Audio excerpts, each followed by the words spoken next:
하나님께서 오늘 우리에게 주시는 말씀은 구약성경 신명기 17장 14절에서 20절까지 말씀입니다. 구약 289페이지에 있습니다. 신명기 17장 14절에서 20절까지 말씀입니다. 하나님의 말씀을 들으십시오. 내가 내 하나님 여호와께서 내게 주시는 땅에 이르러 그 땅을 차지하고 거주할 때에 만일 우리도 우리 주위의 모든 민족들 같이 우리 위에 왕을 세워야겠다는 생각이 나거든 반드시 내 하나님 여호와께서 택하신 자를 내 위에 왕으로 세울 것이며 내 위에 왕을 세우려면 내 형제 중에서 한 사람을 할 것이요 내 형제 아닌 타국인을 내 위에 세우지 말 것이며 그는 병마를 많이 두지 말 것이요 병마를 많이 얻으려고 그 백성을 애굽으로 돌아가게 하지 말 것이니 이는 여호와께서 너희에게 이르시기를 너희가 이후에는 그 길로 다시 돌아가지 말 것이라 하셨음이며 그에게 아내를 많이 두어 그의 마음이 미혹되게 하지 말 것이며 자기를 위하여 은금을 많이 쌓지 말 것이니라. 그가 왕위에 오르거든 이 율법서의 등사본을 레위 사람 제사장 앞에서 책에 기록하여 평생에 자기 옆에 두고 읽어 그의 하나님 여호와 경외하기를 배우며 이 율법의 모든 말과 이 규례를 지켜 행할 것이라.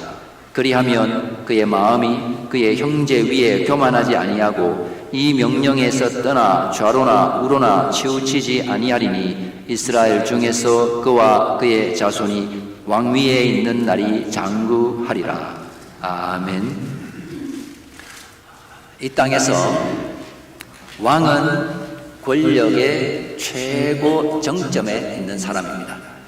물론 왕이라고 해도 모두가 다 똑같은 왕은 아니죠. 작은 나라가 있고 큰 나라가 있고 제국도 있습니다만 어느 수준이든지 일단 왕은 자기가 다스리는 그 경계 내에서는 자신이 최고 권력자입니다. 그리고 이제 경계가 넓어질수록 그가 영향을 미치는 권력의 범위 또한 넓어집니다. 우리가 사람들과의 어떤 대화 속에서 그 사람은 거기서 왕이야 이런 표현을 우리가 사용한다거나 또는 일반적으로 우리가 왕이라는 용어를 사용할 때는 무엇이든지 자기 마음대로 할 수 있는 사람을 의미할 때 보통 왕이라는 말을 사용합니다. 그래서 대기업 총수, 회장님 같은 경우에 자기 마음대로 뭐든지 다 할 수 있을 거라고 생각을 하죠. 그 사람이 그 회사에서는 왕이라는 그런 인식을 가지고 있습니다. 최근에 뉴스에 한 대기업 회장님이 비밀스러운 파티를 위해서 여성들을 오디션을 보고 선발해서 파티를 즐겼다는 그런 의혹이 있다는 뉴스를 봤는데요. 이런 걸 보면 대기업 총수는 회장은 완전히 왕이구나 이런 생각을 할 수 있습니다. 그래서 이 술자리에서 하는 게임 중에 왕게임이라는 게 있답니다. 저는 안 해봐서 잘 모르겠습니다. 왕으로 뽑힌 사람이 시키는 건 다른 사람들이 뭐든지 다 해야 되는 그런 게임이죠. 어릴 때 친구들과 함께 했던 놀이 중에도 이런 비슷한 것들은 있었던 것 같습니다. 자, 여러분의 가정에서 왕은 누굽니까? 누가 왕입니까? 성경적으로 보면 남편이 왕이죠. 이거는 오늘 본문을 우리가 다 살펴봐도 그렇게 결론 내릴 수 있습니다.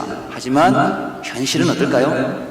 자, 가정에서 왕이 되고 싶은 자와 그걸 인정하기 싫은 자의 긴장이 아닐까 하는 생각이 듭니다. 이렇게 우리가 일반적으로 가지는 왕에 대한 개념 그리고 이 게임으로라도 왕 흉내를 내려고 하는 것은 우리 마음에 모두가 다 자기 마음대로 하고 싶은 욕망이 있기 때문입니다. 그러니까 나를 통제하는 모든 규칙과 법과 제도와 도덕과 양심까지도 다 초월해서 그러니까 내 마음대로 하고 싶은 욕망이 있는 거죠. 내 마음대로 해도 아무도 뭐라고 하는 사람이 없는 상황 이런 걸 해보고 싶다는 생각은 다들 한 번쯤 다 가져보았을 겁니다.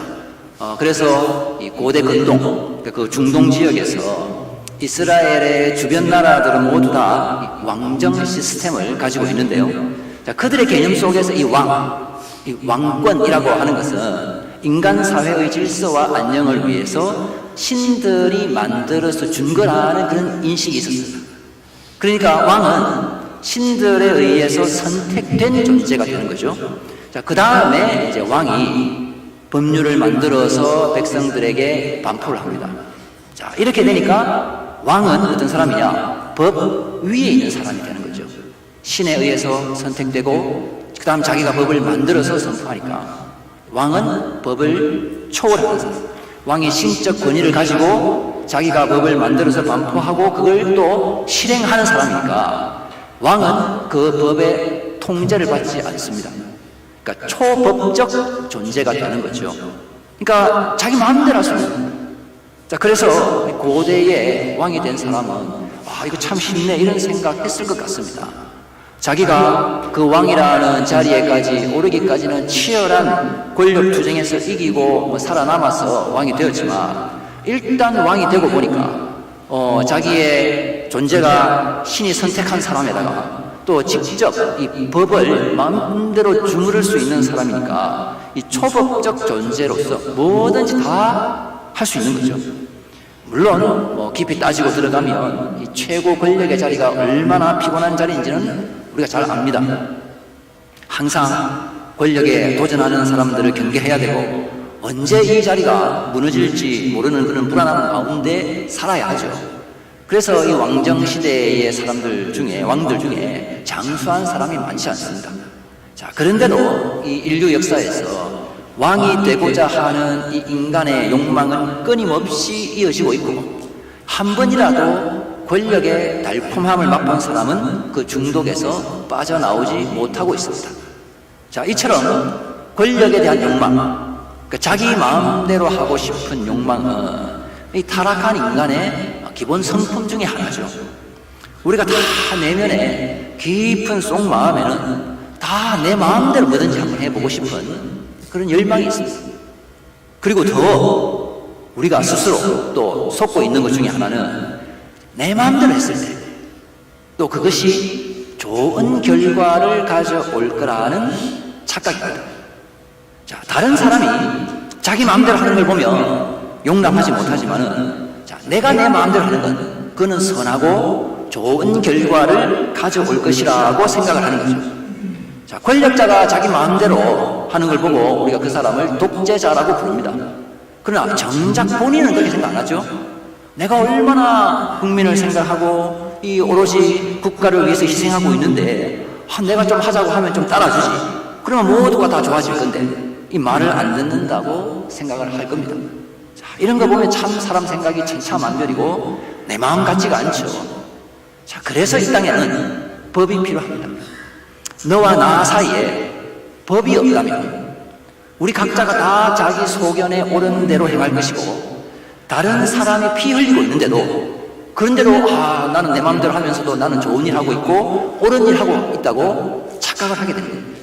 자, 그런 착각을 막아주는 게 바로 법이고 그 법 안에서 법이 그어놓은 그 선 안에서 우리는 자유롭게 내가 원하는 것을 하고 행복을 추구하는 삶을 살 수 있습니다. 이 법은 인간이 타락한 이후에 생긴 게 아니죠.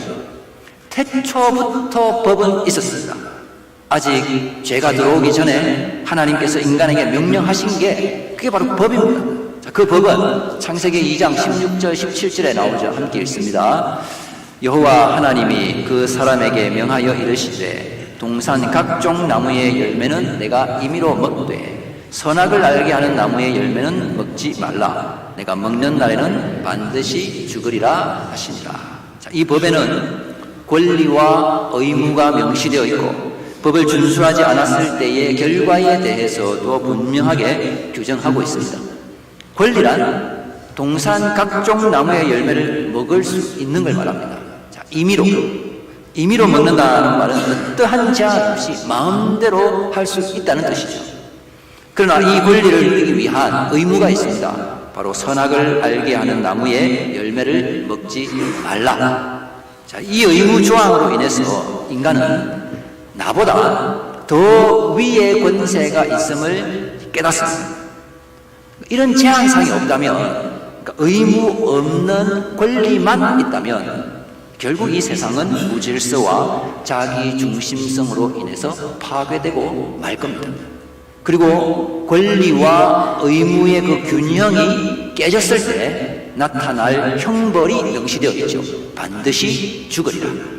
자, 그래서 권리만 너무 강조되면 이 혼란한 무법적 사회가 될 거고요.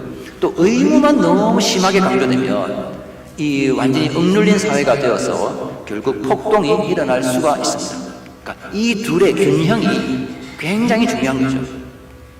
그래서 이 최초의 법에는, 하나님의 법에는 이러한 권리와 의무의 균형이 잘 나타나고 있습니다. 그런데 그 균형을 깬 것은 바로 인간이고, 인간은 그래서 죽음이라고 하는 그 형벌을 피할 수 없게 되었습니다.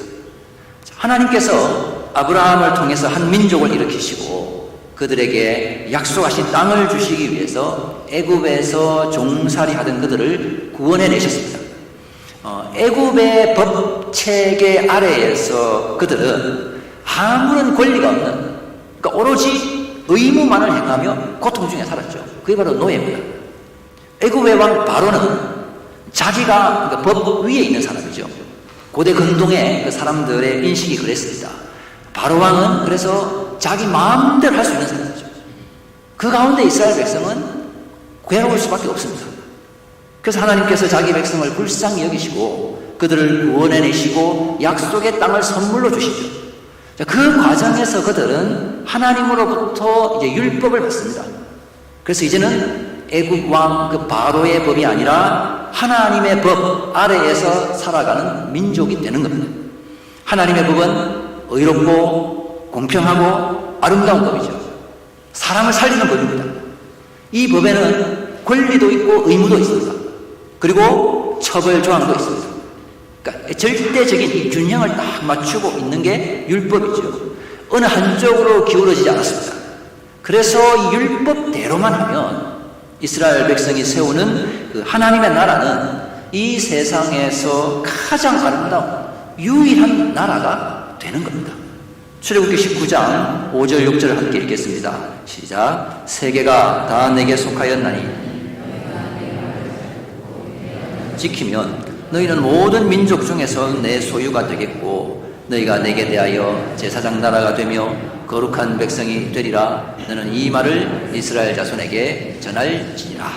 잘 듣고 잘 지키면 그런 권리와 의무의 조합, 그리고 인간의 욕망에 대한 적절한 제어, 그리고 선한 일을 행하도록 하는 이 동기부여가 조화롭게 작동을 해서 이 땅에 하나님 나라의 영광의 광채를 비추는 나라로 우뚝 서게 될 것입니다.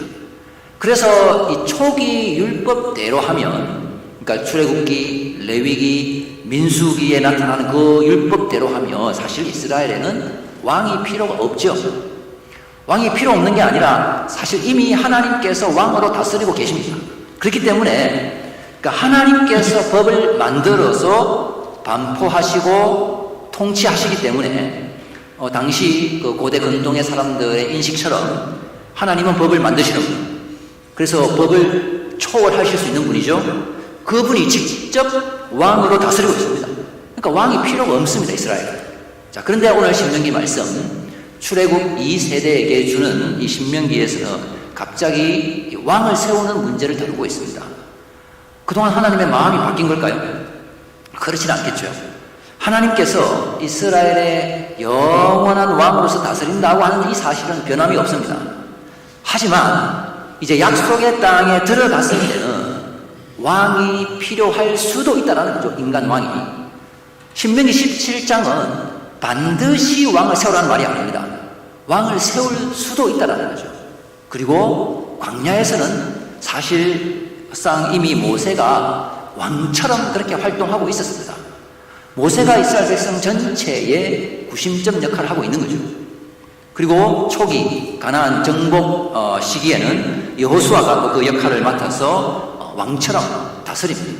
그러다가 사사시대가 되면 대혼란을 겪고 그 다음에 이제 초대 왕으로 사울이 세워집니다.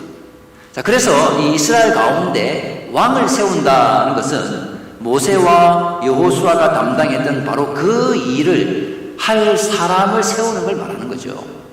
주변 이방 나라들이 가지는 그런 왕의 모습이 아닙니다. 17장 14절에 보면 내가 내 하나님 여호와께서 내게 주시는 땅에 이르러 그 땅을 차지하고 거주할 때에 만일 우리도 우리 주위의 모든 민족들 같이 우리 위에 왕을 세워야겠다는 생각이 나거든. 14절에서 우리 위에 왕을 세워야겠다는 생각이 나거든 할 때에 이 왕은 고대 근동에서 그러니까 초법적인 위치에 있는 그 왕을 의미하는 게 아니라 율법의 통제를 받는 통치자 또는 통수권자를 의미하는 말입니다. 그래서 이걸 차라리 왕으로 표현을 하지 말고 총독으로 표현을 했으면, 왜냐하면 총독은 보냄을 받은 사람이고 자기 위에 통치가 따로 있죠. 그러니까 총독으로 표현을 했으면 더 나았을 수도 있겠는데요. 근데 또 그 당시에는 이 총독이라고 하는 개념이 없었겠죠. 이걸 지금 우리 시대로 표현을 하자면 대통령을 세웠습니다. 대통령의 권한이 아무리 강하다고 해도 헌법에 의해서 제한을 받습니다.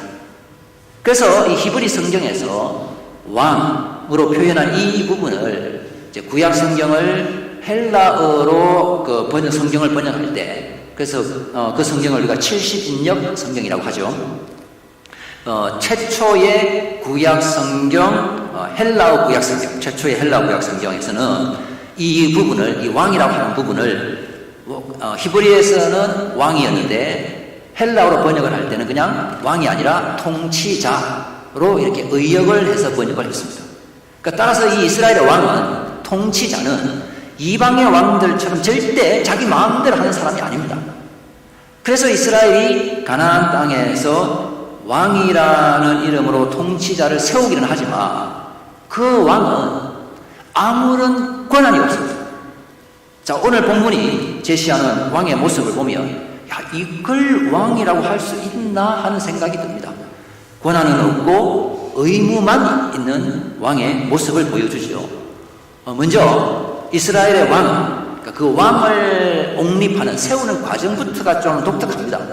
보통은 왕은 권력 투쟁 가운데 쟁취하거나 아니면은 실질적인 권력자가 따로 있고 허수아비 왕으로 그냥 세워두든지 보통 그런 방식인데, 이스라엘의 왕은 하나님께서 택하신 자를 이스라엘 백성이 세우는 사람이어야 되는 거죠.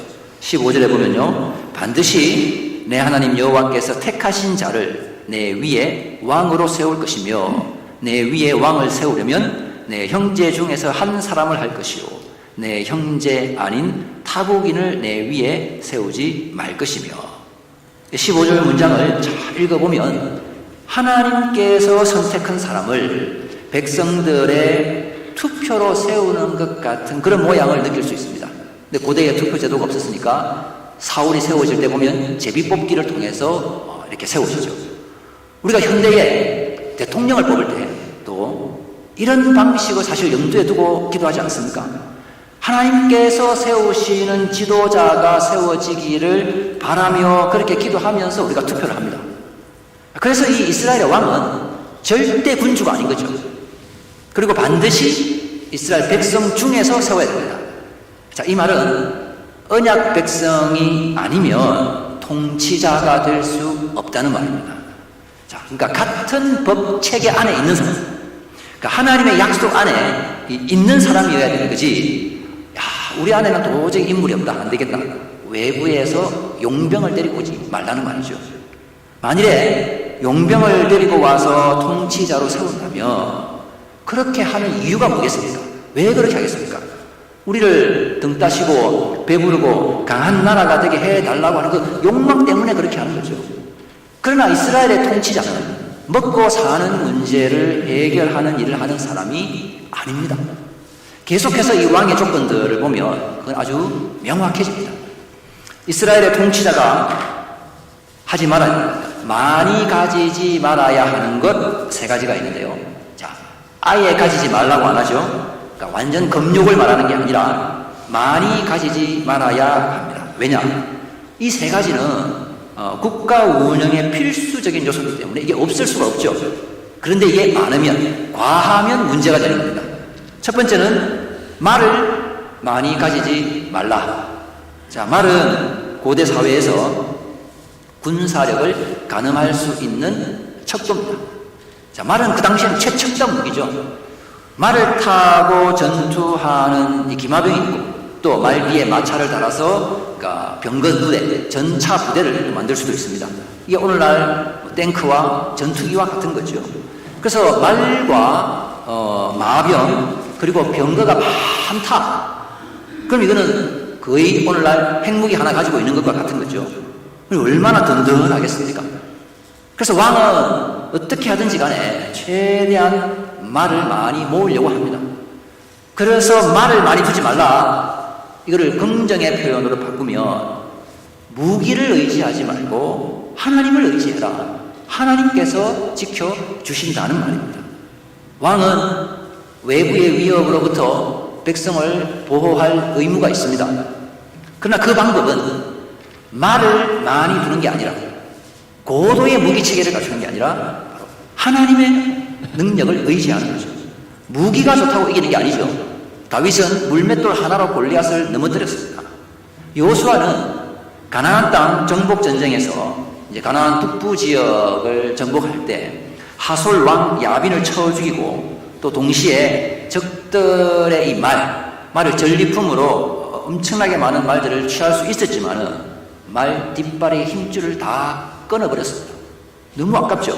여호수아 11장 9절에 여호수아가 여호와께서 자기에게 명령하신 대로 행하여 그들의 말 뒷발의 힘줄을 끊고 그들의 병거를 불로 살랐더라. 너무 아깝고 어리석어 보이지만 하나님만을 의지하겠다는 적극적인 표현입니다.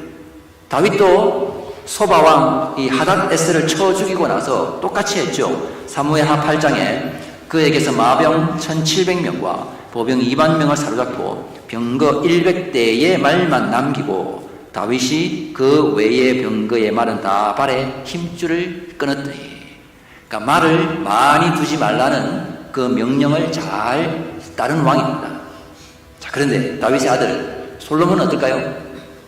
우리가 지난 새벽기도 시간에 살펴본 역대하 9장에 보면 솔로몬의 병거 매는 말의 외양간은 4천이요 마병은 12,000명이라 병거성에 두고 예루살렘 왕에게도 두었으며, 자, 외양간이 4천, 이거는 말이 4,000마리라는 말이죠. 근데 또 외양간 하나에 말이 10마리가 있어서 총 4만 마리이다라고 하는 그런 해석도 있습니다만, 그렇게 해석을 하면 열왕기 상에서는 솔로몬의 말 숫자가 4만이라고 나옵니다. 그러니까 그렇게 표기하는 것과 연결이 되겠죠. 뭐 어쨌든 4천이든 4만이든 솔로몬은 말이 많았습니다. 심지어 그걸 애굽에서 가져왔습니다. 그러니까 하지 말라는 걸 지금 다 하고 있죠. 두 번째, 아내를 많이 두지 말라. 자, 고대의 왕들이 다 호색하니어서 왕비와 후궁을 많이 둔 게 아니죠. 정치적인 이유입니다. 정략 결혼은 주변 국가들과 동맹을 맺는 주요한 수단이고, 그리고 국가 내부적으로도 혈연 관계를 맺어서 통치의 기반을 공고히 하는 게 이 정략 결혼, 그게 목적이죠. 근데 세상에 공짜가 없습니다. 주는 게 있으면 오는 게 있어야 되고 받은 게 있으면 또 내가 줘야 됩니다. 그러다 보면 하나님의 법을 실행해야 하는 이 통치자가 구분 판단을 내릴 수가 있는 위험이 있죠. 16장에서 재판장에게 경고한 것처럼 신경 쓸 사람이 많다는 건 결국 이 뇌물을 받은 것과 같은 겁니다. 눈이 어두워지는 거죠. 이 부분에 있어서도 솔로몬은 실패했습니다. 그는 가장 화려한 영광의 시대를 보낸 왕이기는 하나 후궁이 700명, 첩이 300명, 또 아내가 1000명, 이름과 얼굴을 뭐 기억할 수 있을지는 모르겠는데요. 결국 그 마음이 미혹되고 말았습니다. 자, 세 번째 왕은 은금을 많이 쌓지 말아요. 자, 이건 왕이라는 그 위치가 개인의 이익을 위한 자리가 아니고 부를 축적하는 그 탐욕을 경계하라는 명령입니다. 은금이 아예 필요 없다는 게 아니죠. 많이 쌓지 말아야 합니다. 그러니까 왕은 봉사하는 자리이지 자기 배를 불리는 자리가 아니라는 말이죠. 자, 이 세 가지 경고의 명령은 이방 나라의 왕들이 가장 중요하게 여기는 것들입니다. 사실 왕은 다 이거 하라고 사실 세우는 거죠. 군사력, 외교력, 경제력, 이거 너무 중요하죠. 현대에도 뭐 총리를 뽑든 뭐 하여튼 정치 투표를 하면 대통령 뽑는 이유는 결국 이 세 가지 잘 하라고 뽑는 겁니다. 그런데 이스라엘의 왕은 한 국가의 국력을 나타낼 수 있는 이 세 가지는 신경 쓰지 말고 대신에 다른 걸 하라고 명령합니다. 17장 18절부터 20절까지 함께 읽습니다. 그가 왕위에 오르거든 이 율법서의 등사본을 레위 사람 제사장 앞에서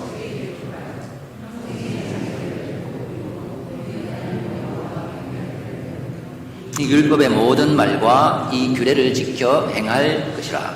그리하면 그의 마음이 그의 형제 위에 교만하지 아니하고 서떠나 좌로나 우로나 치우치지 아니하리니 이스라엘 중에서 그와 그의 자손이 왕위에 있는 날이 장구하리라. 재미없죠. 이런 왕이면 그냥 안 하겠습니다. 왕위에 있는 날이 장구하다고 하는데 뭐 마음대로 할 수 있는 것도 없고 국방, 외교, 경제 뭐 이거는 신경도 쓰지 말아 그러고 이런 재미 하나도 없는 왕은 그냥 안 하는 게 나을 것 같습니다. 왕은 권한도 없고 하지 말라는 것밖에 없고 해야 하는 것, 할 수 있는 건 딱 한 가지 있는데요. 율법을 복사해서 뭐 옛날에 다 손으로 써야 되겠죠. 손으로 필사를 해서 옆에 딱 두고는 그 말씀대로 살아라는 말입니다. 그것도 필사할 때 어떻게 되냐? 레위 제사장 앞에서 필사를 한다. 그 제사장에 의해서 승인을 받아야 된단 말이죠. 검사를 받아야 된다. 이 말은 필사하다가 그 법을 내가 원하는 대로 바꾸지 말, 변개하지 말라는 말이죠. 왕이 자기 통치를 위해서 법을 바꾸지 말라는 겁니다. 고대의 왕은 이스라엘의 그 주변 나라, 이방 나라의 왕들은 모두 다 자기 마음대로 하는 사람. 그러다가 뭐 국력이 약해져서 나라가 망하기도 하지만은 어쨌든 절대 권력으로 자기 마음대로, 자기 욕망대로 하는 사람이죠. 이들은 초법적 존재입니다. 그러나 이스라엘의 왕은 철저하게 율법에 매여 있고 율법이 이 땅에 구체적으로 나타나는 일을 위해서 하나님의 도구로 사용되는 사람입니다. 그러니까 왕의 제일 큰 의무는 언제나 이 말씀에 붙들려 있는 것. 그러니까 이게 제일 중요한 거죠. 그래서 하나님의 정의와 그 공의를 실행하면 나머지는 하나님께서 다 지켜주시는 겁니다. 율법의 정신이 뭡니까? 두 가지. 바로 하나님 사랑과 이웃 사랑이죠. 그래서 우상 숭배 안 하고 이웃 사랑해서 그 약속의 땅에 하나님의 정의와 공의를 실천해서 가난한 자가 얻게 하는 것. 이 일을 하라고 왕을 세우는 겁니다. 그러면 나머지는 사람이 엄청난 에너지를 써서 만들어내야 되는 그거, 국방, 외교, 경제, 하나님께서 다 주시겠다라는 약속입니다. 그리고 이스라엘 백성은 왕에게 국방, 외교, 경제를 기대하지 말아요. 자, 오늘 본문이 왕을 세우고 왕의 조건에 대해서 말하고 있지만 동시에 일반 백성에게도 경고하는 게 있는 거죠. 너희가 왕에게 뭘 기대할 것이냐? 왕에게 우리 등 따시고 배부른 국방, 경제, 외교 그거 기대하지 말라는 거죠. 그런 목적으로 왕을 세우지 말라는 겁니다. 그런데 우리 사무엘상 8장에 보면 이스라엘 백성들이 하나님을 배척하는 차원에서 왕을 요구를 하죠. 사무엘을 찾아와서 우리에게도 왕을 달라. 이들이 왕을 요구하는 목적은 이방을 본받아서 왕을 지금 요구하고 있는 겁니다. 사실 그들이 어려운 이유는 인간 왕이 없어서가 아니라 말씀대로 안 살아서 그런 거죠. 하나님의 왕대심을 무시하고 있기 때문에 어려운 거지. 그런데 인간 왕이 없어서 왕을 달라. 이 사실 말이 안 맞습니다. 그런데 왕을 요구하고 왕이 있으면 모든 문제가 해결될 것이라는 생각이 인간의 어리석음입니다. 신명기의 왕은 자기 마음대로 하는 것은 절대 권력이 아니라 하나님의 말씀에 붙들려 살아가는 통치자입니다. 권리는 제한되고 의무는 강조되는 자리입니다. 그러나 바로 그 길이 왕이 오랫도록 왕위에 머무는 길이었죠. 말씀 앞에서 겸손히 서는 게 진정한 원위의 비밀인 겁니다. 신약의 성도인 우리에게 하나님께서는 이렇게 말씀하십니다. 베드로전서 2장 9절 다 같이 읽습니다. 그러나 너희는 택하신 족속이요 왕같은 제사장들이요 거룩한 나라요 그의 소유가 된 백성이니 이는 너희를 어두운 데서 불러내어 그의 기이한 빛에 들어가게 하신 이의 아름다운 덕을 선포하게 하려 하심이라. 이제 우리는 더 이상 세상의 왕처럼 자기 마음대로 살아가는 존재가 아니라 말씀에 붙들린 왕같은 제사장으로 부름을 받았습니다. 그래서 우리는 세상의 권력 앞에 두려워하지 않습니다.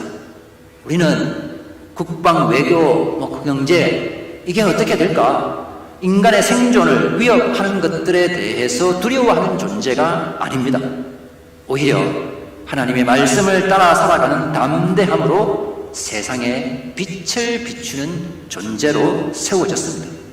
그래서 왕같은 제사장으로 산다는 것은 고난을 피하는 삶이 아니라 고난 속에서도 말씀에 붙들려 하나님과 이웃을 사랑하는 삶입니다. 말씀이 육신이 되어서 이 땅에 오신 예수님께서 십자가에서 하나님의 말씀을 성취하심으로 그의 왕위가 영원히 세워져 있습니다. 그 예수님으로 인해서 우리도 왕같은 제사장이 되었습니다. 또 우리의 왕위 또한 영원할 겁니다. 이건 하나님의 약속입니다. 그 권세로 우리가 이 땅에서 살아야 하는 삶은 우리가 이 땅을 섬기는 왕으로 세워졌다는 사실입니다. 절대 군주왕이 아니라 세상을 섬기는 왕, 하나님 나라의 아름다움을 선포하는 왕입니다. 그러니까 우리는 이 권력투쟁으로 고민할 필요가 없고 국방, 외교, 경제 때문에 모두가 벌벌 떨고 두려워할 때 이미 그 왕위가 영원할 거라는 그 약속을 받았기 때문에 우리는 죽음을 두려워하지 않는 그 담대함으로 우리의 삶의 목적이 말에 있지 않고 많은 아내에 있지 않고 많은 은금에 있지 않다는 걸 보여주는 그런 역할을 맡은 우리는 왕들입니다. 그게 신자가 이 땅에서 보여줘야 되는 그 왕으로서의 역할인 거죠. 우리가 하나님의 대리 통치자로서 이 땅을 어떻게 섬겨야 하는가? 바로 우리의 고난이 일하게 해야 합니다. 자, 만사형통과 부국강병으로 하나님을 증거하는 게 아니라 고난 중에서도 역사하시는 하나님, 우리가 어떤 이익과 보상을 바라고 지금 왕의 자리에 있는 것이 아니라 우리가 왕같은 제사장으로 그 왕위가 영원할 거라는 약속을 이미 가지고 있기 때문에 우리가 이 땅에서 고난 중에도 살고 있음을, 망하지 않음을, 고난 중에서도 우리는 반드시 승리할 수밖에 없는 그 믿음으로, 죽음을 두려워하지 않는 그 믿음으로 살아가는 걸 보여주는 겁니다. 왜냐하면 우리는 망하지 않을 것이니까요. 우리는 절대 망하지 않을 거니까요. 우리의 왕위는 장구할 것이기 때문에 우리는 확실한 하나님의 보증을 약속으로 받았기 때문에 우리는 이 땅에서 왕으로서 바로 주님의 그 사랑을 증거할 수 있는 자격이 있는 겁니다. 이것이 그의 기이한 빛에 들어가게 하신 이의 아름다운 덕을 선포하는 삶입니다. 그러므로 우리 신자들이 왕으로서 이 걸어가는 길을 막을 수 있는 건 아무것도 없습니다. 죽음이 우리를 막을 수 없고 고난이 우리를 막을 수 없고 우리가 왕으로서 나아가는 그 길은 하나님께서 함께 하시는 길입니다. 오직 우리에게는 승리만이 약속되어 있습니다. 이 믿음으로 정말 멋진 왕으로서 이 땅을 살아가는 그런 신자의 인생이 다들 되시기를 바랍니다. 기도하겠습니다.